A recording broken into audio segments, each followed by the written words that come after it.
کہ نہیں جی ہم جو ہیں وہ بڑی زبردست ہم طاقت استعمال کریں گے اور دیکھتے ہیں کیسے عمران خان نکلتا ہے اور دیکھتے ہیں کہ کون باہر آتا ہے۔ پہلی بات تو میں آپ کو یاد دلا دوں اور یہ غور سے سن لیں، یہ عمران خان کی جد و جہد اکیلے کی نہیں ہے، یہ تحریک انصاف کے اکیلے کی جد و جہد نہیں ہے، یہ قوم فیصلہ کر بیٹھی ہے کہ غلامی نامنظور ہے اس قوم کو۔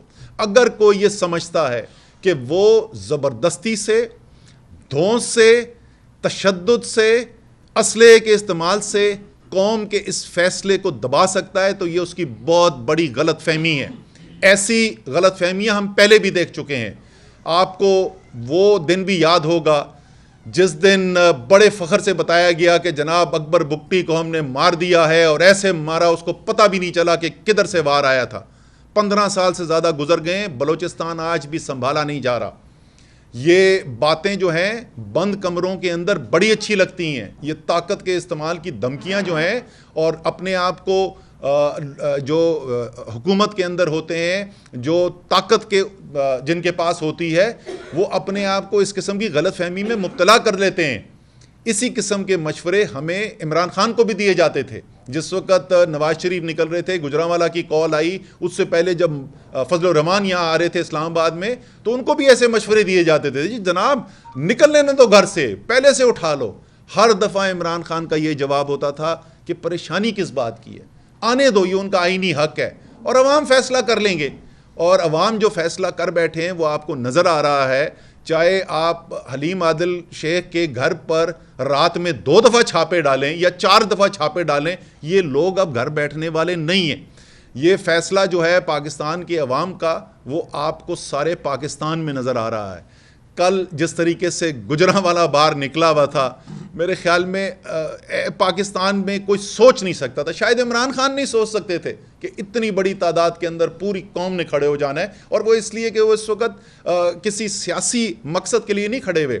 تو یہ غلط فہمی اپنے دل سے نکال دیں۔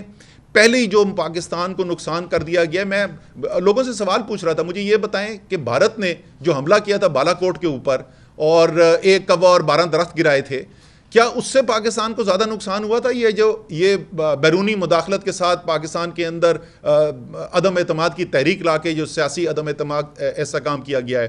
آپ کو صرف اس کا ایک پہلو میں صرف اس کا بتا دوں، تقریباً 130 ارب ڈالر کی پاکستان کی بیرونی قرضہ اور لائبلٹیز ہیں، یعنی اگر ایک روپے گرتا ہے نا روز، تو 130 ارب روپے کا قرضے کے اندر اضافہ ہو جاتا ہے۔ اور پچھلے آپ دیکھ رہے ہیں ایک ہفتے سے روز کبھی 1.5 روپے، کبھی 1.25 روپے، کبھی 2 روپے، اسی طرح 2.5 روپے گرا ہے ایک دن کے اندر، آج پتہ نہیں کدھر ختم ہوگا۔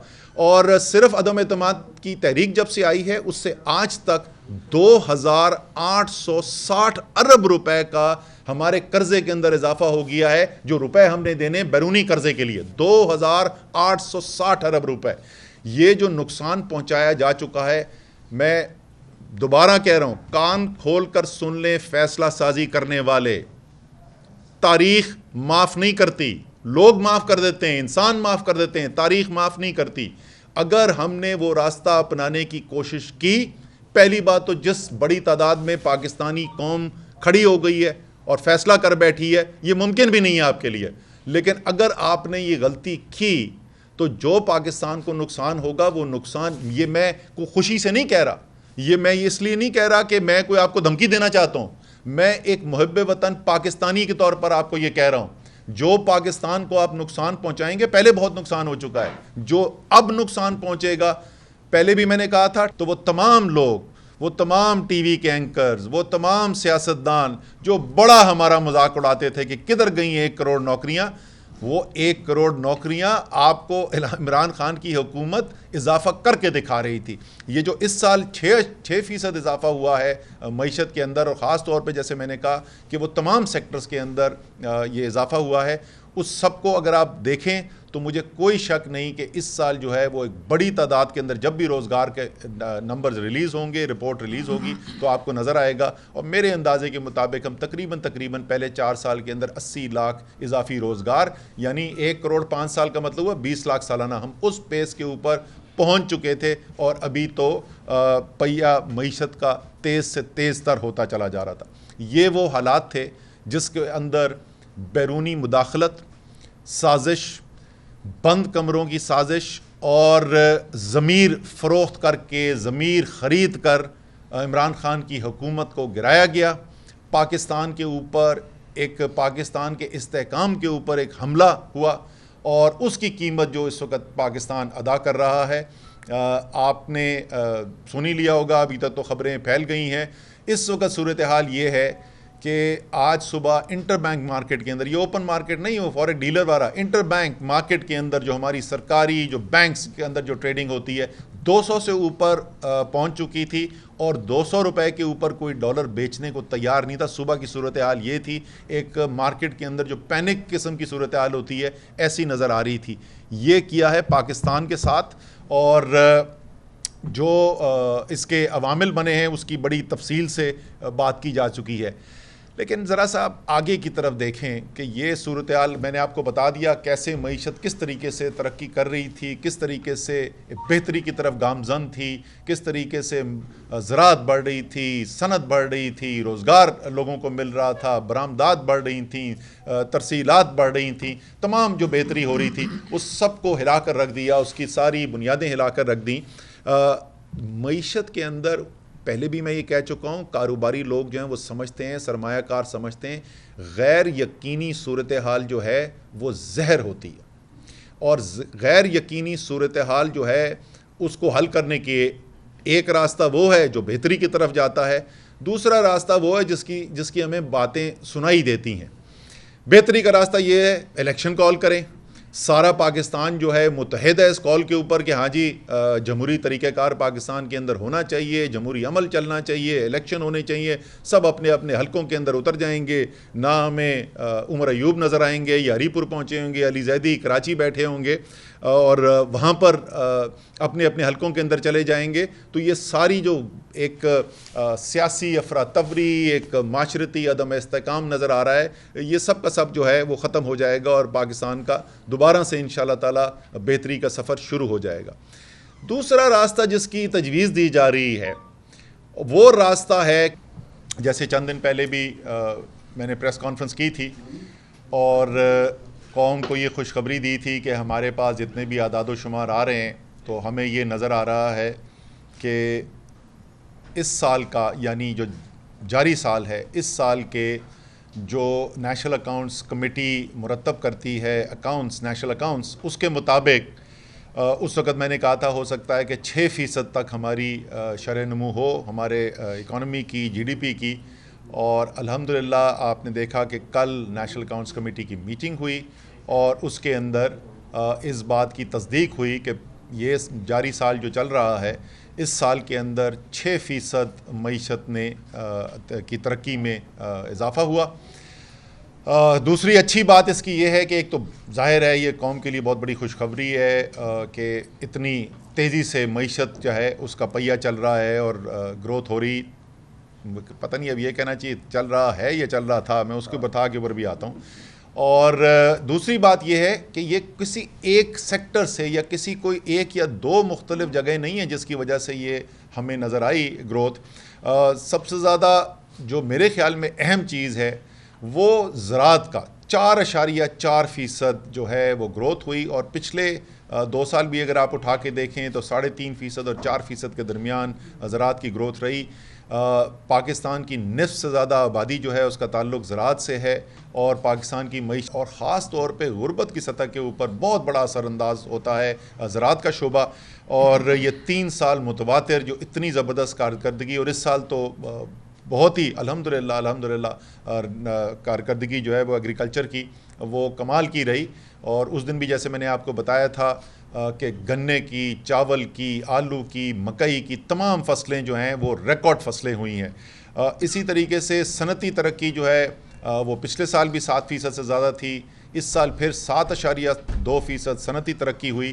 تو ہماری صنعت جو ہے اس میں بھی تیزی سے اضافہ ہونا شروع ہو گیا تھا، اور جو سروسز کا سیکٹر ہے اس کے اندر بھی 6.2% اضافہ ہوا. تو پیداواری سیکٹر جو ہے وہ بھی پورٹ سیکٹر ہے. تو ایک براڈ بیس جس کو کہتے ہیں معیشت کے اندر ریکوری وہ ہمیں دیکھنے کو نظر آئی. جو روزگار کے اعداد و شمار ہیں وہ تھوڑا دیر سے آتے ہیں. پچھلے دفعہ جو پچھلے سال کے ریلیز ہوئے تھے اعداد و شمار، اس کے مطابق ہم نے آپ کو بتایا تھا کہ پہلے 3 سال میں تحریک انصاف کی، عمران خان کی حکومت کے اندر 55 لاکھ اضافی روزگار کے مواقع پیدا ہوئے، جو لوگوں نے جن کو روزگار ملی. اور یہ 3 سال بار بار یاد دلاتا ہوں کہ اس کے اندر وہ عرصہ بھی شامل ہے، اس کے اندر کوئی سال 1.5 سال ایسا رہا جب کووڈ کی وبا پھیلی ہوئی تھی دنیا کے اندر، اور بڑی بڑی دنیا کی معیشتیں جو ہیں بشمول ہمارے جو ہمسائے ہیں، بھارت ہے، دوسرے ممالک ہیں، ان کی معیشتیں بالکل بہہ گئی تھیں. اس کے اندر 3 سال کے اندر 55 لاکھ روزگار کا اضافہ ہوا. مسلم لیگ نون کے 5 سال کے اندر 57 لاکھ روزگار کا اضافہ ہوا تھا، یعنی تقریباً جتنا 5 سال میں انہوں نے کیا روزگار میں اضافہ، اتنا ہی 3 سال کے اندر تحریک انصاف کی، عمران خان کی حکومت نے کر لیا تھا. اور پھر کے باوجود ہے کم رہ گیا ہے، ٹائم ختم ہوتا جا رہا ہے، فیصلوں کا وقت آ گیا ہے. اور اگر آپ فیصلے نہیں کریں گے تو جیسے میں نے کہا کہ پاکستان کی تاریخ آپ کو معاف نہیں کرے گی. بہت شکریہ جی. اچھا اسد صاحب، 2 سوالات ہیں. ایک یہ کہ لانگ مارچ کے حوالے سے کیا اقدامات کر رہے ہیں کہ کون سی تاریخ جو ہے اس پہ کوئی آپ کا حتمی فیصلہ پارٹی کی جو بھی ہے وہ ہو چکا ہے؟ دوسری چیز یہ بتائیں کہ جو خان صاحب کی گرفتاری کے حوالے سے کہ یہ خبر تھی کہ وہاں پہ بنی گالہ میں انصاف یوتھ ونگ کے جو خواتین اور نوجوان ہیں ان کے لیے وہاں پہ جگہ بنا لی گئی ہے تاکہ اگر کوئی گرفتاری ہوتی ہے تو اس پر مزاحمت کی جائے، تو اس حوالے سے آپ تھوڑا بتائیں. دیکھیں، پہلی بات کا تو سوال یہ ہے کہ میں بالکل براہ راست عمران خان صاحب کے ساتھ، چیئرمین صاحب کے ساتھ اس چیز کے اوپر، لانگ مارچ کی تیاریوں کے اوپر کام کر رہا ہوں، اور جتنی تفصیل ممکن ہو سکتی ہے وہ شاید میرے پاس ہی ہو. لیکن مجھے بھی نہیں پتا کہ خان صاحب نے کس تاریخ کی کال دینی ہے. انہوں نے کہا ہوا ہے 20 اور 30 کے درمیان کی کال دیں گے، وہ 20 اور 30 کے درمیان ہوگی. اس میں کوئی تبدیلی نہیں ہے، ٹائم ٹیبل وہی ہے، لیکن وہ کیا تاریخ ہوگی اور وہ کس دن اعلان کریں گے اس تاریخ کا، یہ صرف خان صاحب کو پتہ ہے، یہ اور کسی کو نہیں پتہ ابھی تک.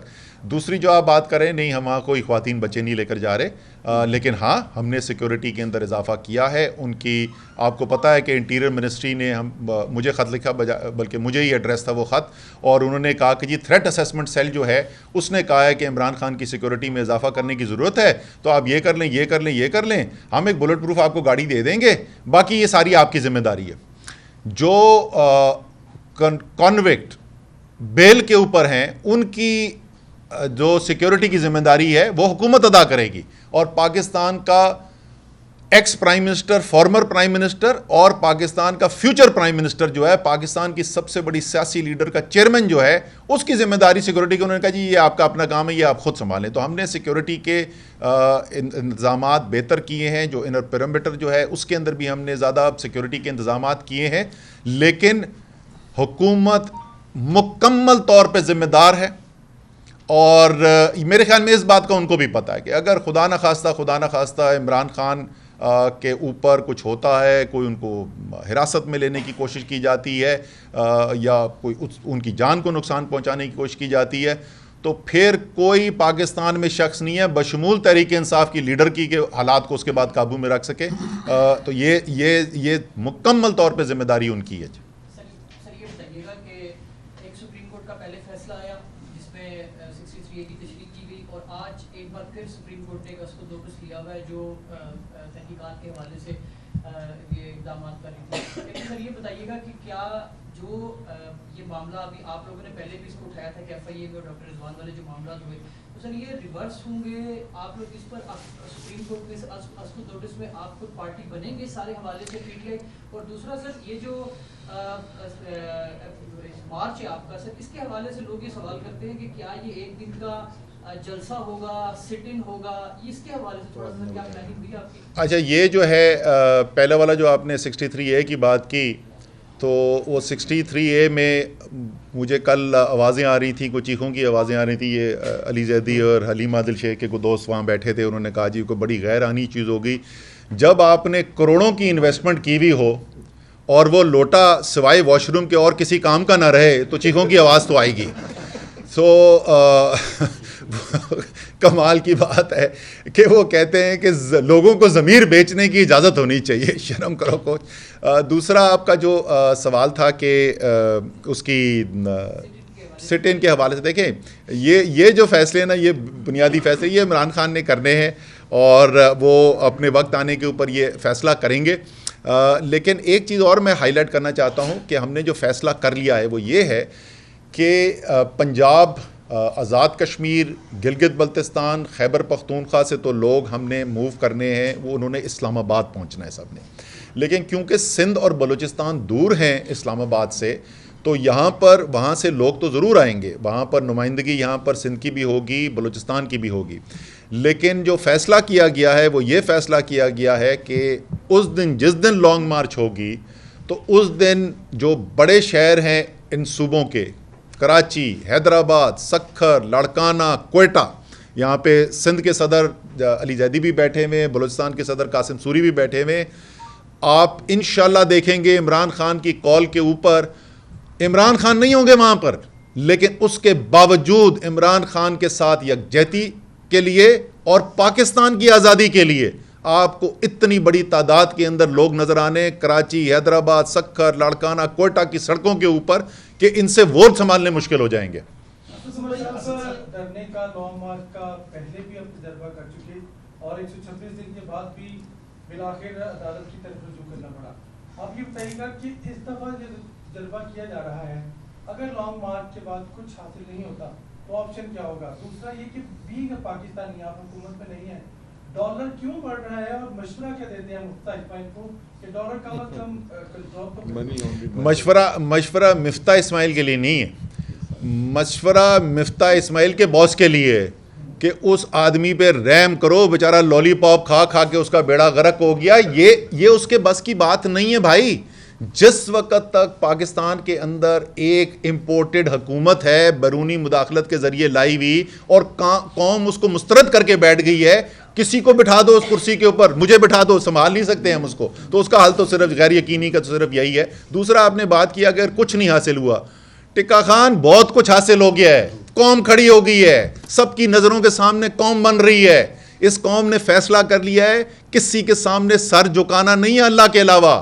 تو بہت آپ دیکھیں انشاءاللہ تعالی، جس طرح میں کہہ رہا تھا اگر غلط فیصلے کیے گئے تو 5 سال، 10 سال، 15 سال، 20 سال ہم اس کا خمیازہ بھگتیں گے. اسی طریقے سے یہ جس طریقے سے قوم میں بیداری پیدا ہوئی ہے، یہ اگلی نسلوں کا آپ کو اس کے اندر فائدہ نظر آئے گا.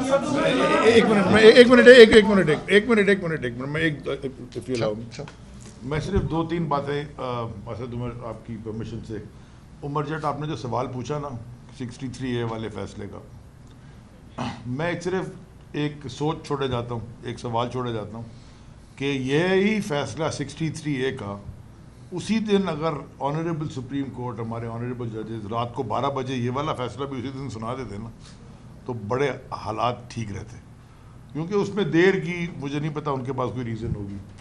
دوسرا میں ایک اور بات کے اوپر ضرور ایڈریس کرنا چاہتا ہوں کہ جو کل امریکہ میں تماشا ہوا، آپ نے امریکہ کے اندر تماشا سب نے ٹی وی پہ دیکھا، ایک چھوٹا سا بچہ دونوں ہاتھ باندھ کے ایسے کر کے سر نیچے جھکا کے، بچہ جمہورہ، جس طرح وہاں پہ وہ پاکستان کی ریپرزنٹیشن تھی، وہ ریپرزنٹیشن دیکھ لیں اور ایک وہ ریپرزنٹیشن دیکھ لیں جب عمران خان پرائم منسٹر تھے اور جب وہ امریکہ کے ٹور پہ گئے تھے، وہ بھی آفیشیل ٹور پہ گئے تھے، یا جب شاہ محمود قریشی خود گئے ہوں گے امریکہ کے ٹور پہ ایز فارن منسٹر. وہ آپ پوری قوم کو چاہیے کہ وہ دونوں کو سامنے رکھ کے اس کا تھوڑا کمپیریٹیو انالیسس تو کر لے کہ یہ کس کو بنا کے کہاں بھیج دیا ہے، کیا یہ فیصلے کریں گے، کیا نیگوسیشن ہوگی، کیا امریکہ جا کے مطلب کون سی والی بھیک مانگیں گے. بڑا ویسے مجھے کل جو میں دیکھ رہا رات کو، وہ ایسے کر کے کھڑے ہوئے مسٹر بل بلنکن میں بڑا خوش، وہ یہی بگاری اور خودداری کی جنگ کی کلیئر کٹ ڈیفائن ہو جاتی ہے لائن. یہ بتائیے گا کہ اس وقت آپ لوگ آزادی مارچ کی تیاریاں کر رہے ہیں اور حکومت اپنی جگہ پہ بیٹھی ہوئی ہے، دونوں کے درمیان کافی فاصلے ہیں، کیا کوئی ایسا ایلیمنٹ بیچ میں آیا ہے جو مذاکرات کے لیے انیشیٹ کرنے کو تیار ہے اور ٹیبل کے ذریعے یہ کام کر کے اور آئندہ انتخابات کے حوالے سے وہ بیک ڈور ڈھاپے شروع ہوئے یا نہیں ہوئے؟ دوسری بات یہ ہے کہ اگر اگلی انتخابات کا چلا بھی جایا جاتا ہے اور نگران سیٹ اپ میں آپ کی انپٹ نہیں لی جاتی اور چیف الیکشن کمیشنر کو تبدیل نہیں کیا جاتا، پھر آپ کا سٹینڈ کیا ہوگا؟ Thank you. اچھا جی، یہ میں ہر دفعہ یہی جواب دیتا ہوں، یہ سیاستدانوں کے کام ہے، یہ کسی اور کے بیچ کے پڑھنے کے کام نہیں. سیاسی فیصلے سیاستدانوں کو کرنے چاہیے اور جب سیاستدان نہیں کرتے تو اس کا نقصان ہوتا ہے. دوسرا چیز آپ کیا پوچھ رہے تھے؟ نگران سیٹ اپ. دیکھیں نگران سیٹ اپ الیکشن کمیشن کے اوپر تو ہمیں صفر اعتماد ہے, یہ تو ہم بار بار بول چکے ہیں. اور الیکشن اگر ہوگا تو وہ صرف الیکشن نہیں ہونا, وہ صاف شفاف الیکشن بھی ہونا ہے, اور الیکشن ایسا ہونا ہے کہ الیکشن جو کروائے اس کے اوپر تمام سیاسی پارٹیوں کو, کم سے کم تمام بڑی سیاسی پارٹیوں کو اعتماد ہو. تو وہ اس کے بغیر جو ہے وہ صاف اور شفاف الیکشن ہونا بڑا مشکل نظر آتا ہے. اچھا آصف بھائی, اس میں یہ ہے کہ جس طرح 63 ہے, آپ نے آج ابھی گفتگو میں 3 چیزوں کو نشاندہی کی کہ اسلحہ استعمال نہیں ہونا چاہیے طاقت کے خلاف, اور پاکستان میں اسلحہ آپ کو پتہ ہے کہ سیکورٹی اداروں کے پاس ہوتا ہے. دوسرا آپ نے اکبر بگٹی کی مثال دی کہ ان کے خلاف طاقت کا استعمال ہوا, وہ بھی فوج نے کیا. تیسرا ساتھ آپ نے کہا کہ معیشت خراب ہو رہی ہے, ملک خرابی کی طرف جا رہا ہے, طاقتور حلقے یا فیصلہ ساز قوتوں کا آپ نے نام لیا, وہ دیکھیں. تو یہ آپ جو بات کر رہے ہیں یہ تو ڈائریکٹلی پاکستان کے ان انسٹیٹیوشنس کی بات کر رہے ہیں جو اکبر بگٹی کے تحت میں ملوث تھے یا اس طرح کی کلیمز رہی ہیں. تو کیا آپ ان کو سنانا چاہ رہے ہیں؟ واضح کرتے ہیں پاکستان کی فوج پاکستان کی حکومت کا ذیلی ادارہ ہے اور پاکستان کی حکومت کا حصہ ہے. میں تو پاکستان کی حکومت سے بات کر رہا ہوں, اس میں جو ادارہ جو ہے وہ بات سن رہا ہے وہ ان کی اپنی مرضی ہے. بسم اللہ الرحمن الرحیم. بہت شکریہ. اس وقت آپ لوڈ شیڈنگ کے حالات دیکھ لیں. جس ڈگر پہ ہم لوگوں نے بجلی کے شعبے کو پہنچایا تھا, لوڈ شیڈنگ ہم نے ختم کر دی تھی ماں سوا ہائی لاس فیڈرز کے, اس وقت تو انت مچی ہوئی ہے. رات کو ٹویٹر فیڈز دیکھ لیں, آپ کے میڈیا کے پرسنل کے دیکھ لیں, اسلام آباد جیسے شہر میں متواتر ہر سیکٹر میں لوڈ شیڈنگ ہو رہی ہے. بلوچستان میں تو بالکل تقریباً 16 گھنٹے لوڈ شیڈنگ ہے. آپ کے پی دیکھ لیں, آپ پاکستان کا کوئی کونا دیکھ لیں, بڑے شہروں میں ہو رہی ہے. اور وہ صرف اور صرف اس کی یہ بنیاد ہے کہ موجودہ امپورٹڈ حکومت مینیج نہیں کر پا رہی. انہوں نے فیول آرڈر نہیں کیا, انہوں نے کوئلہ ٹائم پہ نہیں دے رہے ہیں, یہ پیسے نہیں دے رہے ہیں آئی پی پیز کو, یہ باقی پاور پلانٹس کو نہیں دے رہے ہیں. ٹوٹل اور کمپلیٹ مس مینجمنٹ کی وجہ سے انہوں نے ایک ٹھیک ٹھاک چلتے ہوئے سیکٹر کو تباہ و برباد کر دیا. آپ اس سے یہ اندازہ لگائیں 3.5 سال پاکستان تحریک انصاف کی حکومت رہی ہے. الحمدللہ رمضان میں سحری اور افطار ٹائم پہ 99.8% فیڈرز, یہ آپ ڈیٹا چیک کر کے کر لیں, ہمارے چل رہے ہوتے تھے, کوئی لوڈ شیڈنگ نہیں ہوتی تھی. اور یہ پچھلا رمضان مسلم لیگ نون اور یہ امپورٹڈ حکومت کا دیکھیں, لوگوں کی چیخ و پکار نکل رہی ہے, اور یہ مزید آگے جاتی جائے گی. اور اسی طرح گرمیوں میں اس وقت گیس کی لوڈ شیڈنگ بھی شروع ہو گئی ہے. تو ٹوٹل مس مینجمنٹ. آخر میں صرف اٹھنے سے پہلے صرف یہ بول دوں, ایم کیو ایم کے ہمارے جو دوست ہیں ان سے کراچی والوں کو یہ ضرور سوال پوچھنا چاہیے, معصومانہ سا سوال پوچھنا چاہیے کہ جب تحریک انصاف کی حکومت تھی تو وفاق کتنی بجلی کراچی کو دے رہا تھا؟ پچھلی گرمیوں میں کتنی بجلی وفاق کی طرف سے کراچی کی طرف آتی تھی؟ اور اس بجلی کے اندر کتنی کمی کر دی گئی ہے موجودہ حکومت نے, اور ایم کیو ایم نے اس کراچی کے ساتھ جو زیادتی کی گئی ہے اور کراچی کو جو بجلی دینے میں کمی کی گئی ہے اس کے خلاف کتنے مظاہرے کیے ہیں, کراچی کے لیے کتنی دفعہ کھڑے ہوئے ہیں. چھوٹا سا سوال ہے کہ اگلی حکومت اگر الیکشنز ہو جاتے ہیں اس کے بعد آپ کی حکومت آتی ہے, لیکن ان کیس آپ کو حکومت بنانے کے لیے اتحادیوں کی ضرورت پڑتی ہے, اور آپشنز میں اگر ایم کیو ایم بھی آتی ہے تو اتحاد کریں گے ان سے؟ انشاءاللہ ضرورت ہی نہیں پڑے گی.